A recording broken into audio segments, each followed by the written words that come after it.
वो सबक सिखाएंगे कि तुम्हारा तुम उम्र भर याद रखेगा, उम्र भर। ভারতকে এমন শিক্ষা দেব যা কখনো ভুলবে না, এমন কড়া বার্তা দিলেন পাকিস্তানের প্রধানমন্ত্রী শেহবাজ শরীফ। পেহেলগাম ইস্যুতে ভারত পাকিস্তান উত্তেজনার পর এবার সিন্ধু পানি বন্টন চুক্তি নিয়ে ভারত পাকিস্তান সম্পর্কে উত্তেজনা দেখা দিয়েছে।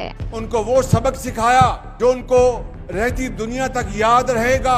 ভারতকে উচিত শিক্ষা দেওয়ার হুঁশিয়ারি দিয়ে শেহবাজ শরীফ বলেন, ভারত যদি সিন্ধু নদের পানি স্থায়ীভাবে আটকে রাখার পরিকল্পনা করে তবে তাদের এমন শিক্ষা দেওয়া হবে যা তারা কোনোদিন ভুলবে না। जो अफवाज पाकिस्तान ने दुश्मन को वो कारी जरब लगाई है कि उम्र भर याद रखेगा, उम्र भर। ইসলামাবাদে এক অনুষ্ঠানে শেহবাজ বলেন, আমরা আমাদের পানির এক ফোঁটাও কাউকে ছিনিয়ে নিতে দেব না। যদি এ ধরনের পরিকল্পনা বা পদক্ষেপ নেওয়া হয় তবে তার উপযুক্ত জবাব দেওয়া হবে। अगर तुम हमारा पानी बंद करने की धमकी देते हो तो ये बात जहन में रखना कि पाकिस्तान की एक बूंद भी तुम पाकिस्तान से छीन नहीं सकते। চলতি বছর এপ্রিলে রক্তক্ষয়ী সন্ত্রাসী হামলার পর থেকেই আলোচনায় আসে ভারত পাকিস্তানের সিন্ধু পানি বন্টন চুক্তি।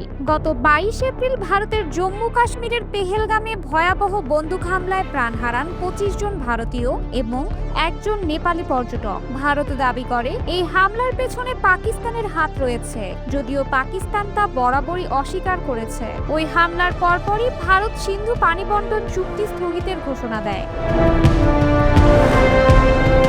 ভারতের এই পদক্ষেপ পাকিস্তানের জন্য বড় ধাক্কা হয়ে আসে। চুক্তি স্থগিতের ফলে পাকিস্তানের 3টি প্রধান নদী সিন্ধু, চেনাব এবং ঝিলামের পানি প্রবাহ ব্যাপকভাবে কমে যায়। এর সরাসরি প্রভাব পড়ে কৃষি খাতে, যা পাকিস্তানের খাদ্য নিরাপত্তার জন্য গুরুতর হুমকি হয়ে দাঁড়ায়।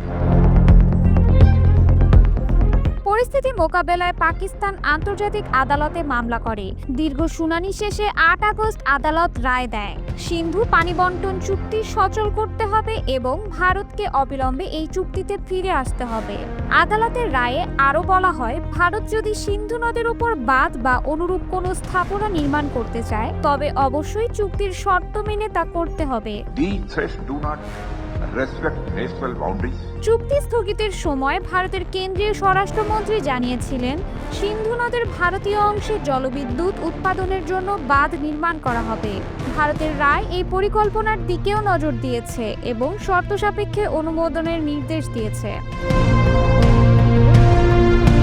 রায়ের পর পাকিস্তান উষ্ণ অভ্যর্থনা জানিয়েছে। দেশটির পররাষ্ট্র মন্ত্রণালয় ভারতকে চুক্তিতে ফিরে আসার আহ্বান জানিয়েছে, তবে ভারত এখনও এ বিষয়ে কোনো আনুষ্ঠানিক প্রতিক্রিয়া দেয়নি। উত্তেজনার মধ্যে পাকিস্তানের সেনাপ্রধানও কড়া অবস্থান নিয়েছেন। গত 9 আগস্ট যুক্তরাষ্ট্রের ফ্লোরিডায় এক অনুষ্ঠানে তিনি বলেন, আমরা বাঁধ নির্মাণ শেষ হওয়া পর্যন্ত অপেক্ষা করব, তারপর 10টি ক্ষেপণাস্ত্র মেরে সেটি ধ্বংস করে দেব। সিন্ধু নদ ভারতের ব্যক্তিগত সম্পত্তি নয়, আর আমাদের ক্ষেপণাস্ত্রেরও কোনো অভাব নেই।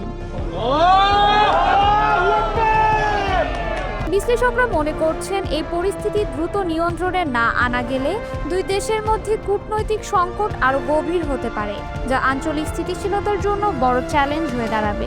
जहन में रखना कि पाकिस्तान की एक बूंद भी तुम पाकिस्तान से छीन नहीं सकते।